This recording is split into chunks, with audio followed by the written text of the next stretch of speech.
हाय everyone, अस्सलाम वालेकुम। Welcome to master ji multimedia. मैं हूं आपका टीचर गफरान हसन और आज मैं आपके लिए ग्राफिक डिज़ाइनिंग की एक और क्लास ले आया हूं। ग्राफिक डिज़ाइनिंग की इस क्लास के अंदर हम पढ़ेंगे स्लाइस टूल।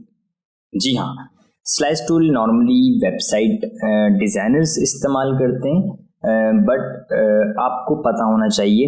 अगर आप इस्तेमाल ना भी करें तो कम से कम आपकी नॉलेज में ज़रूर होना चाहिए कि व्हाट इज स्लाइस टूल और ये कहाँ पर कब कैसे काम करता है। तो आइए स्टार्ट करते हैं।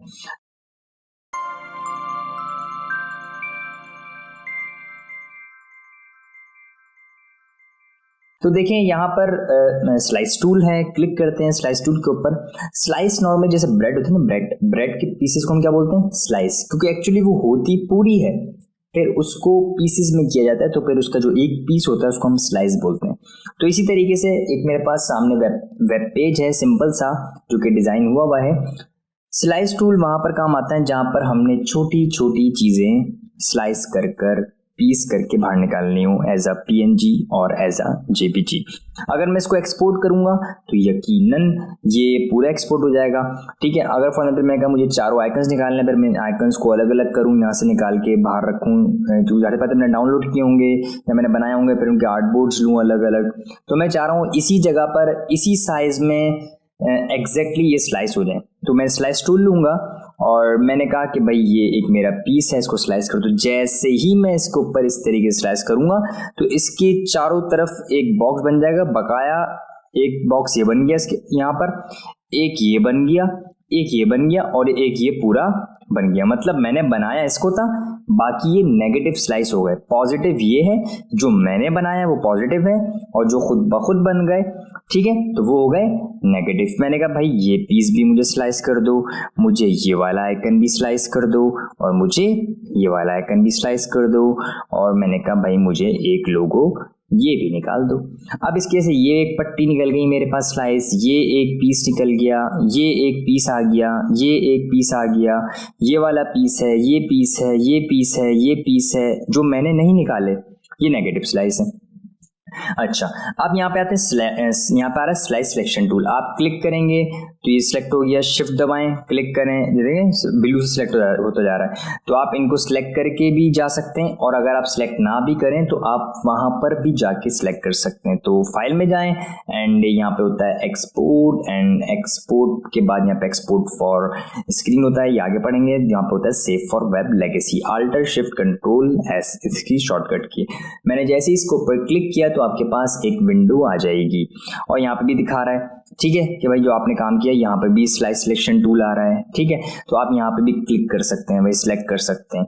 ठीक है, यहाँ पे जो इंपॉर्टेंट बात है वो यहाँ पर ये है कि आप फॉर्मेट चेक कर लें कि आपको किस फॉर्मेट में। मैंने कहा भाई आई वांट अ PNG, मुझे PNG फॉर्मेट में चाहिए। क्या साइज है, आप यहाँ से इसको रीसाइज भी कर सकते हैं, ऑटोमेटिकली उसने साइज उठा लिया वहाँ से जो उसको चाहिए, मतलब जिस पर आपने स्लाइस किया। अच्छा, दूसरी चीज़ ये है कि अगर आप वहाँ से सिलेक्ट करके नहीं लाए या आपने गलत सिलेक्ट कर ली, तो आप यहाँ से भी सिलेक्शन टूल है, आप इससे सिलेक्ट और अनसिलेक्ट भी कर सकते हैं। दूसरी बात ये है कि यहाँ पर तीन चीज़ें, एक आ रहा है ऑल स्लाइस। ऑल स्लाइस मतलब कि भाई वो बता रहा है कि जो मैंने बनाई हैं वो भी, जो खुद ब खुद बन गई हैं वो भी, कुछ भी हों वो सब की सब एक्सपोर्ट कर दो। तो मतलब एक ये एक्सपोर्ट हो जाएगी, ये भी एक्सपोर्ट हो जाएगी, ये भी एक्सपोर्ट हो जाएगी, ये एक्सपोर्ट भी हो जाएगी, ये वाली भी एक्सपोर्ट हो जाएगी, ये भी एक्सपोर्ट हो जाएगी, ये भी एक्सपोर्ट हो जाएगी, ये भी एक्सपोर्ट हो जाएगी, ये सारे आइकन्स भी एक्सपोर्ट हो जाएंगे। मतलब नेगेटिव पॉजिटिव सब आपके पास एक्सपोर्ट हो जाएंगे। दूसरा क्या आ रहा है, all user slices. User slice मतलब जो मैंने बनाई है, जो पॉजिटिव है। तो मैंने कौन कौन सी बनाई है, 1 2 3 4 5, ये 5 मैंने बनाई है, यूजर की स्लाइस है। दूसरा क्या है, सिलेक्टेड स्लाइस, कि भाई यूजर ने तो बनाई है 5, लेकिन यूजर ने 5 गलती से बना ली है, चाहिए उसको सिर्फ 3 थी। तो अब मैं यहाँ पर क्लिक करता हूँ, मैंने कहा भाई एक ये, शिफ्ट दबाओ, एक ये, शिफ्ट दबाओ, ये हो गई सिलेक्टेड स्लाइस। कि भाई यूजर ने तो बनाई है 5, लेकिन मैंने सिलेक्ट करी है 3, तो सिलेक्टेड स्लाइस के ऊपर जाएंगे तो आप सिर्फ 3 निकलेंगी। ठीक है, तो मैंने कहा भाई आप यूजर स्लाइस पे जाओ जो यूजर ने बनाई है। यूजर ने कितनी बनाई है, 1 2 3 4 5, तो 5 पे जाने के बाद यहाँ पे आप सेव पे क्लिक कर दें। जैसे यहाँ पे सेव पे क्लिक करेंगे तो आप यहाँ पे चले आए फौरन डॉक्यूमेंट के अंदर। मैंने कहा कि भाई आप यहाँ पे स्लाइसेस के नाम से एक फाइल बनाते हैं एंड हिट द सेव, और यहाँ पे आपका सेव हो जाएगा। नाउ ये मेरे पास स्लाइसिंग हो गई।